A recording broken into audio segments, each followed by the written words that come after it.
এই হাদিসটির প্রেমে পড়ে গেছি, তো আপনারাও শুনে যান।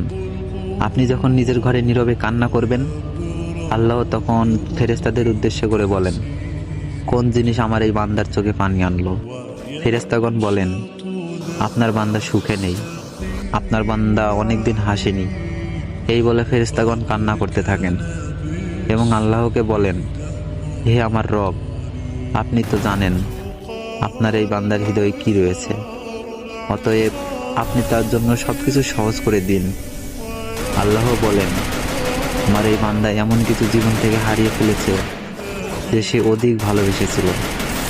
অতএব আল্লাহ বলেন, আমি শপথ করছি, আমার বান্দা যা তার জীবন থেকে হারিয়েছে তার চেয়ে উত্তম জিনিস আমি তাকে এনে দিব, যা দেখে দুনিয়া ও আখিরাতে সবাই বিস্মিত হবে।